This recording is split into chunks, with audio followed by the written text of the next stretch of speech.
Now I'd like to introduce Chief Mark McBride with the Idaho Falls Police Department and Paul Wild with Bonneville County Sheriff.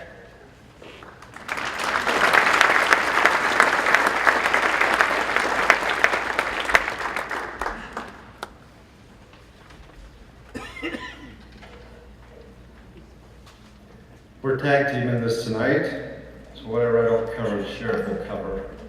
But first off, just to let you know, the law enforcement and public safety has been quite involved in the incident planning of this event that the mayor talked about for several months. We've staff members that have attended all these meetings and we're considering all the issues that we can consider for public safety. So we're been planning quite a while. But we are planning, as everybody says, for increased public services, the demand on public safety. We think it'll go up immensely. I think the biggest issue that we may have, especially on Monday, the eclipse, is probably the traffic. It's hard to create a traffic plan when you don't know where everybody's going to be going. And so this is going to be a difficult task for all of us. So I can tell you, from the sheriff's office and the police department, all hands are on deck. Our staff will all be working the entire weekend, 12-hour shifts, no days off, no holidays, no vacations, anything. Even our detectives will be in uniform out there helping with this event. So we're expecting to be able to handle most of this. Also in preparation for this, because we're not sure of the traffic and how it will affect our response, we're dividing our city up into different sectors and assigning groups of officers in each sector in cars, bikes, and on foot, so that we can respond to those issues more quickly, especially if we can't get through traffic to other places. So that's the main thing, how we're going to try to respond to any needs that the community has for public safety. As you're out there and about, make sure you're alert, especially when you're driving, alert to pedestrians and cyclists. If there's this many people in cars, there's probably just many pedestrians running around, so be very cognizant of that. Probably be a lot of people at the totality of the eclipse in the middle of the road, stop somewhere, they might just stop and start talking. We just gotta all pay attention to what's going on. If by chance the power goes out for some reason, traffic lights go out, you've got to treat them as a four-way stop. Don't just run through them because there's not a light out there. It's a four-way stop. You've got to pay attention to that. We often get questions about parking in residential areas. It's a public street. The public can park on any public street that they choose to, as long as it doesn't say no parking, an official no parking sign. So be aware of that. Some people get possessive of the parking in front of their homes. We can't make them leave. It's a public street. So I'm going to ask you, just have patience. Patience with visitors, patience with one another, patience in your driving, patience with public safety. We talked briefly about the phone service, internet service. We may not be available. This makes it difficult to call 911 for emergency services. Now we do have extra staff on hand to answer the phones. So make sure, if you have an emergency call, oftentimes dispatch gets phone calls to find out about the weather, to find out about the road conditions, to find about the events going on. That's not the place to call for emergency services. There's other places to find that information. So we need your help to make sure we don't call for those issues. Our dispatch center dispatches for all of law enforcement, every city and the sheriff's office within the county of Bonneville. They dispatch for all the fire departments, all the cities in the county of Bonneville and the fire district. They dispatch for emergency medical services in all of Bonneville County and parts of Jefferson and Bingham County. So we have to make sure that we can get into those emergency services by calling the dispatch center.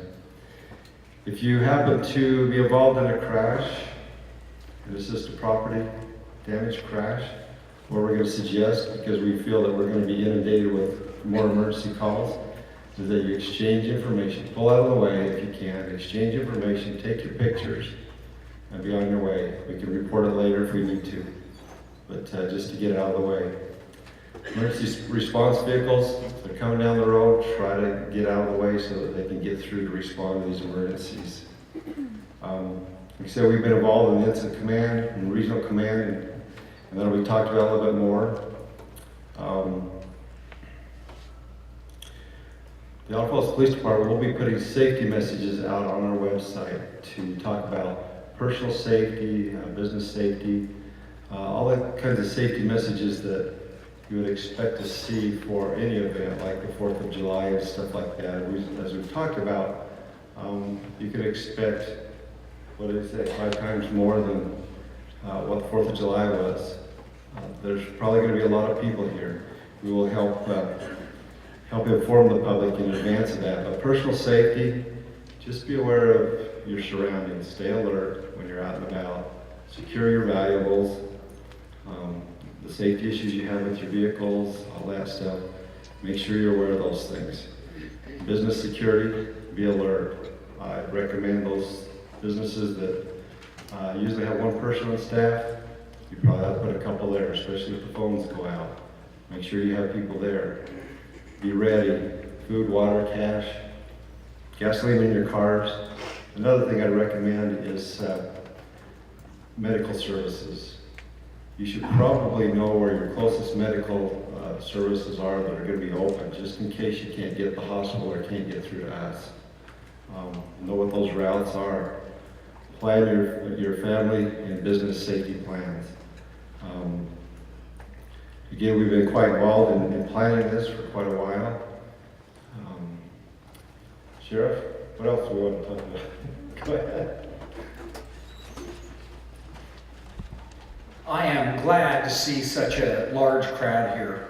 What I'd like you guys to know, first off, that your law enforcement, city, county, the fire, EMS, we've all been working very diligently to try to plan for what's going on.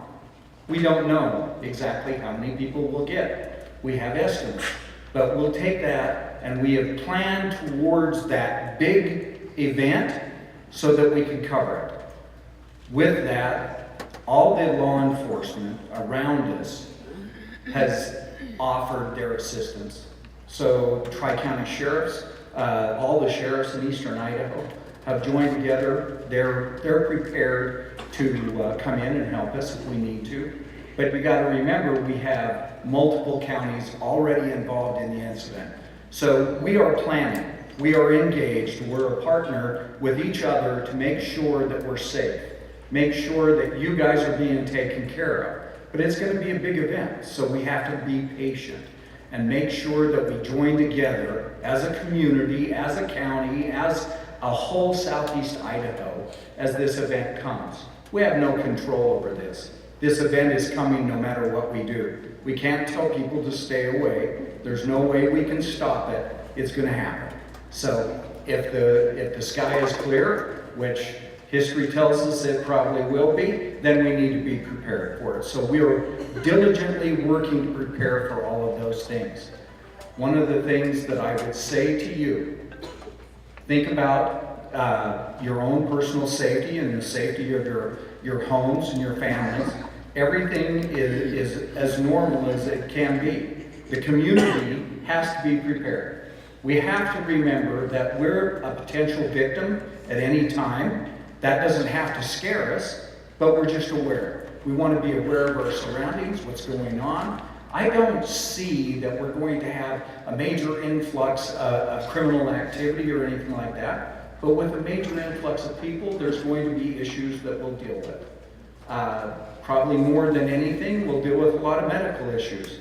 Fire EMS is on top of that. They are looking and figuring out ways to make sure that we can get where we need to be and make sure people are taken care of. So I just want to reassure you that as law enforcement, fire, EMS, we're a team. We're working very closely together. We'll talk, Chief Coffey will talk about a special team that comes in for a regional response, and we have local response. That we'll all be together, we'll be watching what's going on, we'll be making sure that we understand what events are occurring, and be able to get where we need to go and have people where they're needed. So, as a community, we must join together to make sure that this event comes off. It's going to happen with or without us, so we might as well jump in. We can make it happen. We can be a good community. We can make sure that people are taken care of. And above all, we can make sure our community is taken care of. We'll have questions in a little bit. Thank you, Sheriff. I just want to say one other thing, that every event, major event that we have in the city of Idaho Falls, 4th of July, those kind of things, we work quite closely with the Sheriff's Office, the state police, medical providers, and everything to provide services, and this is no different other than a larger scale. But I do appreciate, as the Chief of Police here in Idaho Falls, the cooperation and support of all those other agencies, and thank you, Sheriff.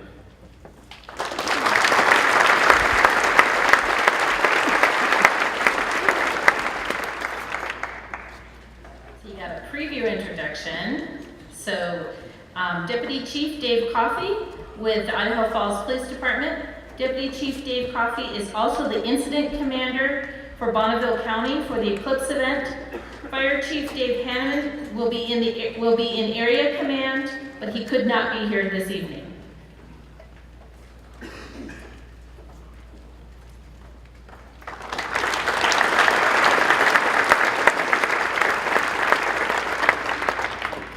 One correction to that, I was the fire department, not police department. We're the good guys.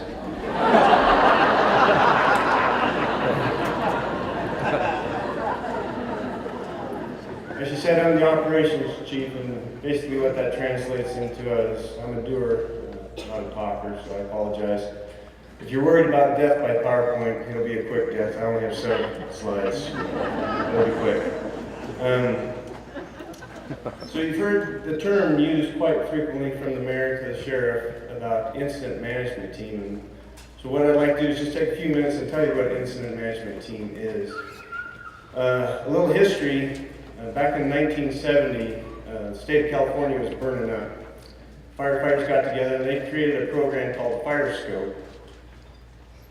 From it, we developed the incident command system. What it is it just puts order to chaos, basically. It allows for span and control. Many of you in your workforces already know what that is. It is able to contract and expand with the size of the incident. And so that's what we have in place. We have an incident command system, an incident management team, and from that we have an incident management and support team. So here locally we'll have an incident management team here for Bonneville County, and that umbrella that oversees that is the IMAS team, the incident management and support team, and it's actually IMAS 3 team. And it's going to take care of everything from Bannock County up to Teton County. And as the sheriff was talking about this tri-state or tri-county agreement that they have with the law enforcement, by putting this in place, what it does for us is those resources that are in Bannock County can be in Teton County if need be, and all points in between. So what it is, it's just neighbors helping neighbors in a nutshell. One of the best examples that I can give you for an incident management team is the Henry's Creek fire that we had last year. Coincidentally, the anniversary of that will be on the 21st of August. But I think it was a good example of how an incident management team can work. What happened there is that fire started here in Bonneville County, well, it stayed in Bonneville County, and it started here in our fire district. And my S's sound like an Essen. I apologize. Anyway, the fire started here in our district and it grew. We had those winds, 50-mile-an-hour winds. The fire took off and it was quickly evident that this was going to be on our span of control. And so we were able to stand up a Type 2 incident management team. And you saw, I think most of you saw all the resources that came in and were able to mitigate that fire.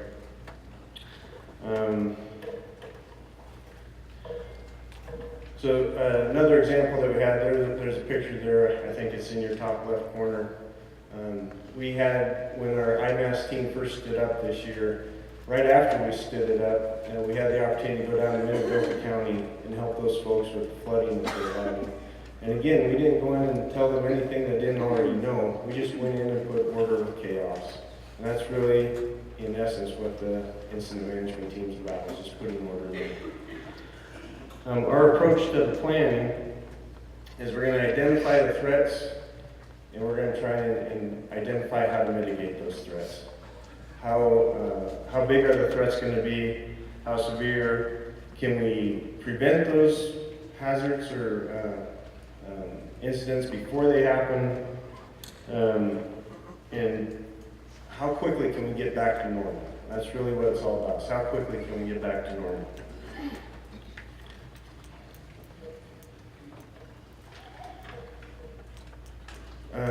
Again, I don't want to insult your intelligence and read you a slide that I know you can read. But when we talk about impact, what we're talking about is not the impact of the eclipse, but the impact of the crowd that the crowd's going to have in our community. The sheriff and the chief also talked about communications, and the mayor talked about that. I can tell you right now that your cell phone is not going to work. We're looking at ways to mitigate that. We're working with the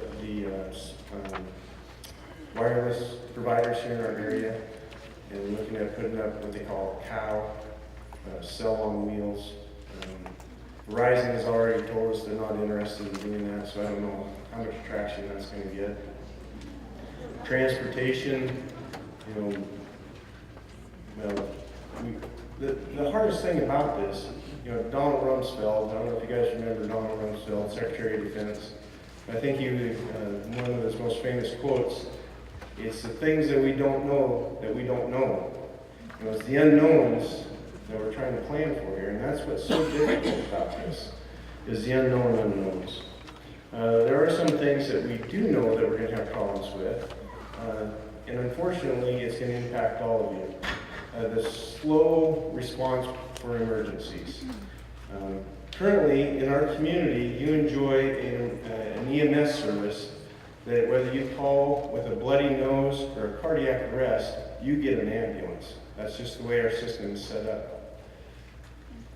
But we plan on having so many calls that we're going to have to establish what we call priority-based dispatching.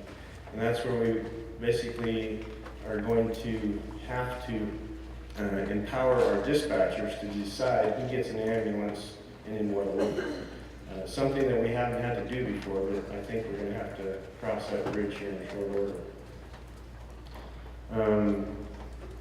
Another thing that we talked about that we that live here are going to take for granted, but things that we're thinking about is just the elevation. We're sitting right at 5,000 feet, and something that we take for granted, but there are a lot of these people that are going to be coming from sea level that are already have health compromised situations that we're going to have to take a look at.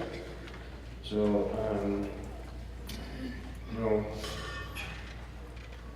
some of the actions that we've already talked about, again, not to insult your intelligence, the police chief, the sheriff talked about it, the mayor talked about it. We've been planning this thing for months. If we fall on our face on August 21st, it is not due to lack of planning, I assure you that. We've been meeting with all the counties in between, Bannock, Teton County. They all have the same plans in place. And again, we are all going to lean on each other in a time of need.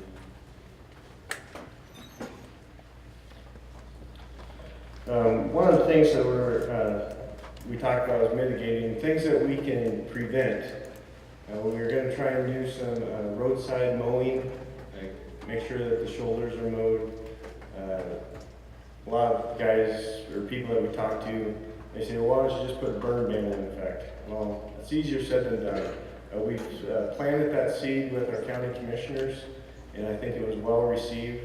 But agencies like the Bureau of Land Management and the Forest Service, they actually have a matrix in place that they have to go through. They just can't slap down a burn ban. There has to be things in place before that happens. So a lot of our area here, we are hoping that we can get a burn ban in place, but there might be some situations where we can't do that. Really, at the end of the day, we are planning for the worst, and we're going to hope for the best. And again, I want you to know that we are going to have everything in place that we can. Like the police and sheriff's department, we have a whole bunch of guys hired back. One thing that we've already encountered is that community care, urgent care, I'm not sure what the Mountain View one's called. Anyway, they've already informed us that they're giving their employees the day off. So those places won't be available. So what I'm asking you to do is identify where your fire station is in your community. And if we get in a situation where we can't come to you, if you can come to us, we'll have people in-house. Because we have only so many pieces of equipment that I have more manpower than I have vehicles. So we're going to have people, we're going to have EMTs and paramedics in-house to try and assist you as best we can. So if we can't get to you, come to us, we'll have somebody there. And again, we'll get through this. August 22nd can't come soon enough.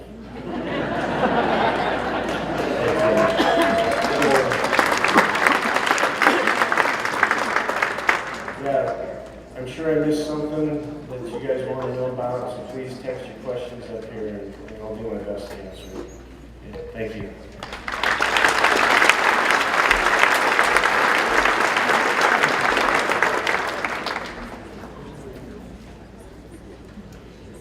I'd like to introduce Kelly Eager from the Environmental Health Division, or she is the Environmental Health Division Director of Eastern Idaho Public Health.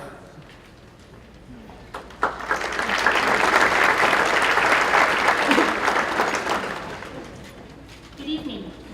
I am happy to be here to let you know how we at the Health Department can help you prepare and be safe for the eclipse.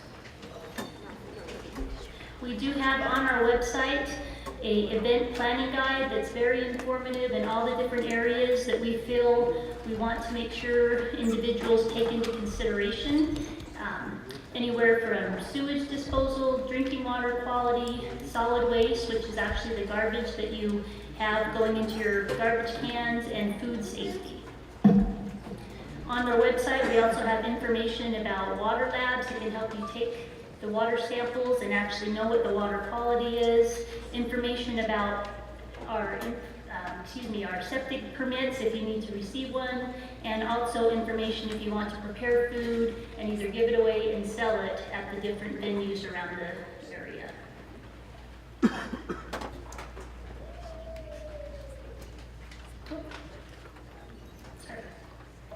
So for information, just to make sure you are aware that some of what we are concerned about is if you are opening up your home to either, as we've talked about earlier, family members, individuals maybe renting home space within your dwelling, if you're going to be possibly even opening up a field and putting tent sites, RV sites, anything like that that actually lets individuals stay on your property, it's imperative that you talk to us. We need to help you decide whether or not you may need to be looking at pumping your septic system. If you are actually a business that is on an individual septic system as well, we would encourage that you're pumping that system, because if you're already dealing with the regular amount of people, as we're talking tonight, you could be looking at 5 times that amount of individuals using your septic systems, anywhere from washing of hands, flushing of toilets, actually preparing food. We're looking at the concerns that if you have a failed septic systems, you may have to look at closing your business, and that's not good for obviously the economy that you're going to be trying to incorporate.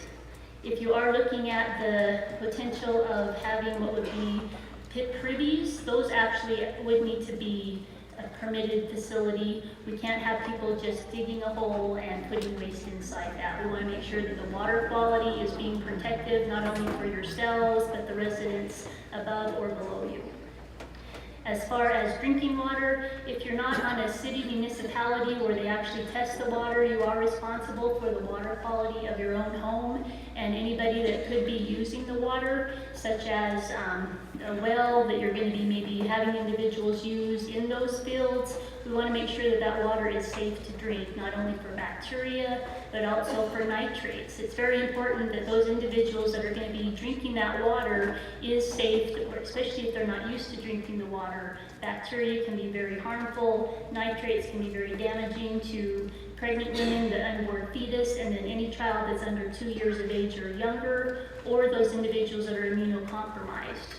If you have information that when you get your well tested and you don't know the results, what they mean, please call the health department, and our information on our website can help you to know what phone numbers to call.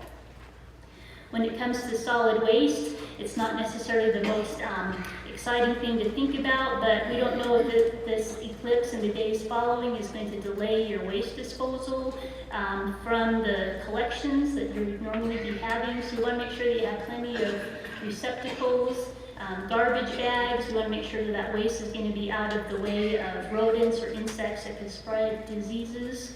So we just would encourage you to think ahead of the game and make sure that you're well supplied. And finally, one of the biggest things, and always when there's a venue, there's always food. We want to make sure that those individuals that are consuming the food that you're either making or those food products that you're out buying, that food is safe for you and the other individuals to eat.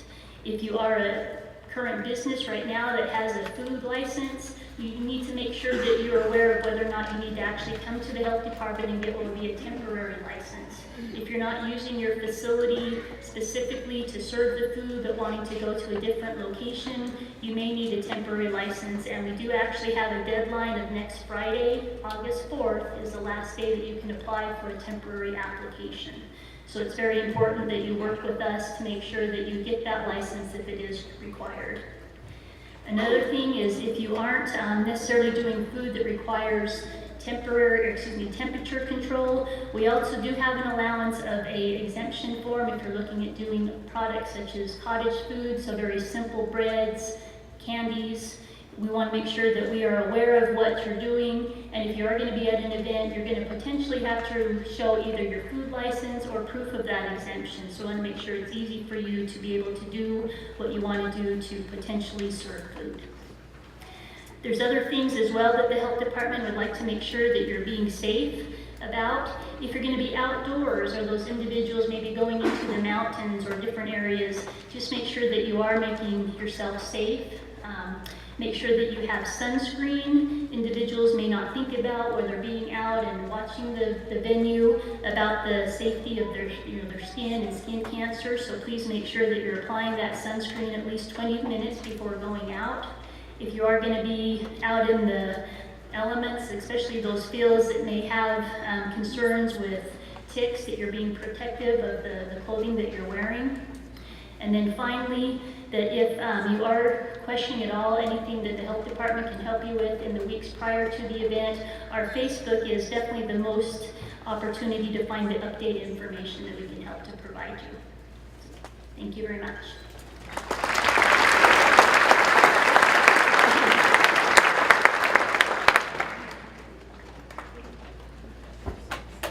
Our next presenter tonight is Ben Burke, District 6 Traffic Engineer with Idaho Transportation Department.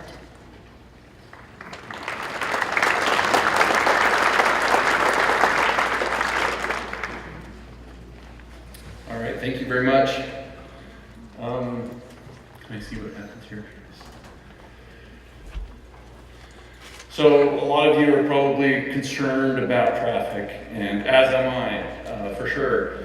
On I-15 in a typical year, we have about $4 to $6 million worth of projects that are used to either enhance or to just rehabilitate I-15. This particular summer, we're spending $60 million on I-15, and you've seen it. If you've driven south of here, you've seen the work that's happened. And really what I want to go through is this, we've hired a consultant firm that does public outreach, and they've made these full, you can't see this, but I'll break it up here. And I wanted to just go through the projects that are on I-15 from the south to the north and give you the status and what the status will be on the day of the eclipse. So the first one here on the south is Aramo to McCammon. It will be half complete. That means half, either I don't know what side they're working on right now, but that side will be complete. The traffic will be outside of what we call a crossover situation, and there'll be 2 lanes in each direction on that day. The next question, or the next project there is the Income Bridges, and they're working on little crossovers for those bridges right now, but none of that bridge work will begin until after the eclipse. So again, that area will have 2 lanes in each direction. The next project is the Fort Hall to Burns. That one is done. So, and if you've driven on it, it's very nice. We have another project called Sand Road to south of Blackfoot, and that one won't start until after the eclipse. So again, in that area, it will have 2 lanes in each directions during that day and that weekend and the weeks after, or the week after. The next project is, there it is, the Lava Beds project. This is from the Blackfoot Rest area to Bonneville County line, and right now they are working on all the traffic is in the northbound lanes, in 1 lane in each direction, and they're working on the northbound lanes, and that also will be open by Eclipse Day. Let me go back here. We have a few projects to the north that really haven't impacted I-15 travel. There's some bridges, overpass bridges that have been closed. They may still be closed, but it's just the county road that's going over top. There's no interchange at those bridges. That is 81st, 113th, and 2nd North McCarty in Jefferson County. We have an Osgood ramp reconstruction, which will start on the 28th of August, so that will be outside of that area. We have 2 projects going on in the north from Spencer to Montana state line, and they will be closing lanes during the day and paving, and then that should be open at the night, but they're going to be out of the way on the day of the eclipse. There should be 4 lanes total on I-15 on the day of the eclipse. It's an amazing feat to have that, and we've done a lot of change order work and had contractors change their schedule to do that. But those are some of the projects on I-15 that will be in effect or around that time, so be prepared. Boy, you can't read. We're not going to have any maintenance projects in process, so we're not going to have any lanes closed. We're not going to be doing any mowing. We're not going to be doing any of those maintenance projects that require some type of traffic control. We are placing 50 portable toilets, and I'll give a shout out to A1 Rental. They're giving us those toilets. They're not giving them, we're paying for them. But they're going to be scattered on I-15, US 20, State Highway 33, US 93, 28, 22. And I was counting how many routes is impacted based off each district in our state. District 1 and 2 is Coeur d'Alene and Lewiston, and they don't get impacted at all. District 3 has 95, they have Weiser, they have 95 and 55. In District 4, they have 21 and 75, right there just north of Sun Valley. District 5 has none. And District 6 is our district, has 26, 22, 30, 31, 33, 32. It's just all of them. So that's one thing that's really difficult, like Coffee said, there's no way to plan for the direction that they're coming. Like when we had the air show, we know everyone's going to the airport and then going away from the airport. We can plan for that, but we can't plan for if it's everywhere. There's been some rumors of 10,000 people being on Mount Bora. And I'm like, ugh, if any of them having a medical emergency, how are they going to get off? Are they all going to be stuck on, what's the name of that ridge? Chicken Out Ridge. There's a lot of people on the Manan Buttes, which happens to be center of hospitality. Sage Junction has 1 or 2 bathrooms there at our port of entry. We're going to put 10 of those toilets there just to ensure that that doesn't become a problem. I can't read that on that. So all of our construction projects are done, our maintenance projects are done. We're turning all of our personnel. We have 120 plus employees in our district. They will become incident response. We have these trucks. If you've seen an incident response truck before, it has everything that you need to get that vehicle or get the problem situated and moving again.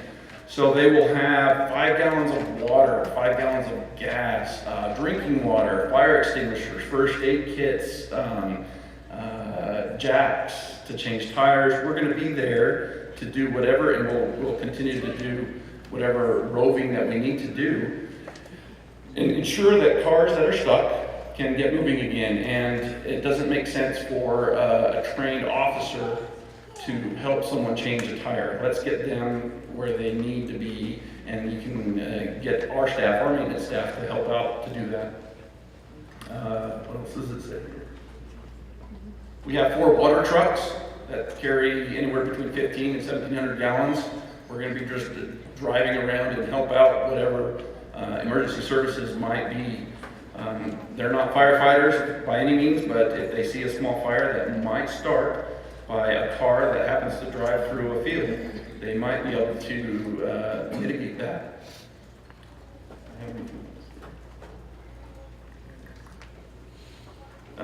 State police is not here, ISP is not here, but they are bringing in 4 officers from Coeur d'Alene, and they're staying in our Island Park bunkhouses that we have for employees up there. ITD has their own fuel. They have their own fueling stations. We'll make sure those are all full. All our rest areas will be stocked up with toilet paper. I do want to ask my business manager if I can buy all the toilet paper in the valley the day before. I wanted to do that up in Rexburg when all the students come back in one of these days, and then sell it at the corner. I'm looking for innovative ways to generate revenue. We have these, and you can't see this, but we have ATRs. An ATR is an automatic traffic recorder. And what it does is it collects data at certain points throughout all our roads. However, the data usually is only available about 5 to 6 months after the effect. So that doesn't help us. We'll know exactly how many people are coming, but we're trying to get this real time. So we'll know how many people are coming through at the end of every day as the weekend approaches, and then we'll see them leave, and then we'll have a great opportunity afterwards to really do an analysis to find out how many people did come. We have 3 painted landing zones for helicopters. Each one of these is at Sage Junction, one is at Du Bois Rest Area, and one is up at Elk Creek. And we're going to ensure that they're coned off so that they're available for anything that could happen. There has been some talk about what to do and send all traffic, all 4 lanes of I-15 in one direction back to Utah.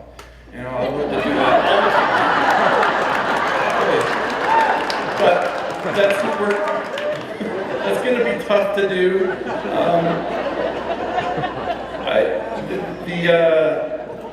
The on-ramps are designed different than the off-ramps. The lines would be wrong, the signs are wrong.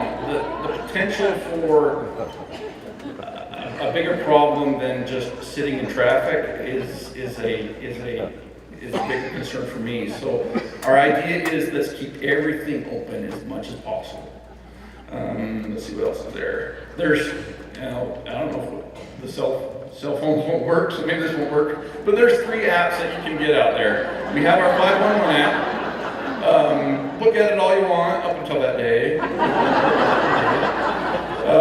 We have a 511 app specifically for truckers, and that more or less is for width restrictions, height restrictions, length restrictions, trailer restrictions, all those different ones. And if you're in that industry, you might want to download that one. We have this I-15 app that was made specifically this year for those projects on I-15, and it gives travel times between each area, and we're broadcasting that onto some of our message boards. So download these, check them out, have them on your phone. If the phones do work, it'd be interesting. That's all I have. What questions here in a minute?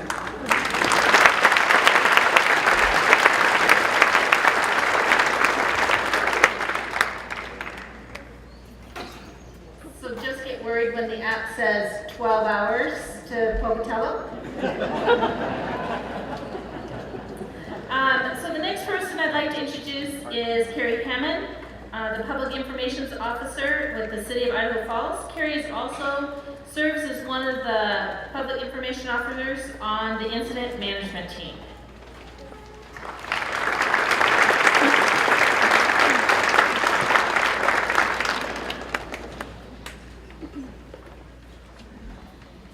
The right information to the right people at the right time is our goal as public information officers. We have several PIOs, some are here tonight, who represent police, public health, AIRMAC, city, county, and school districts, all working together to take the information from our respective jurisdictions that you heard tonight and get it out to you. As you can imagine, 9 months of planning and meetings have resulted in a lot of information sharing. And in fact, we have so much information we could share tonight, but if we did that, we would be here all night. Out of respect for your time, we tried our best to condense the information while covering most of the questions we have been receiving over the past few months. Since time is limited here tonight, we have additional information available on several websites at the state and local level. There is one website in particular that I would like to point out and encourage you to visit. The Bonneville County GIS department has done a tremendous job putting together storyboards that contain maps and a plethora of eclipse-related information.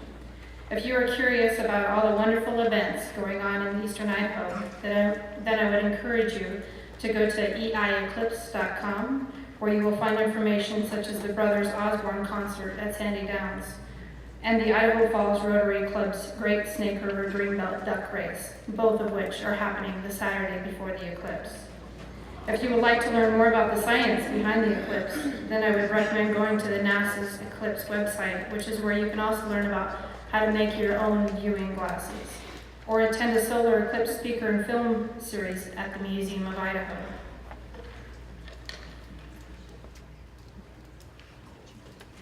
To be notified via telephone by your local emergency response team in the event of emergency situations or critical community alerts, sign up for code RED alerts at the Bonneville County website or Idaho Falls Police Department website.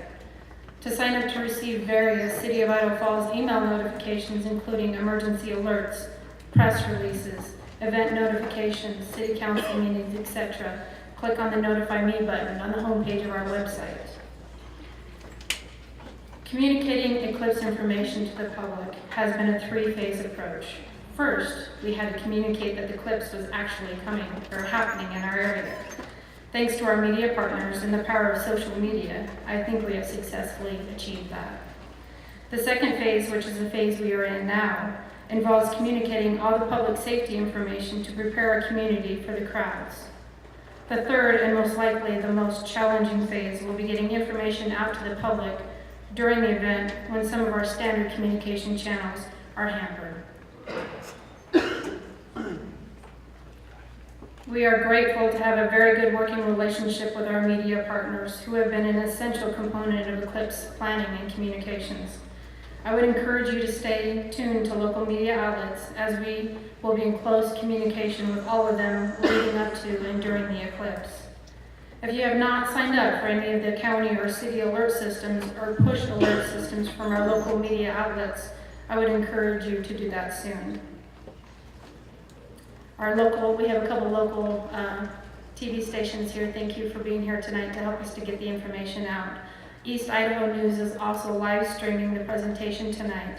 So we will be sharing that link on, I know, the city's website, and I'm sure some of the other websites that we had up earlier. Thank you.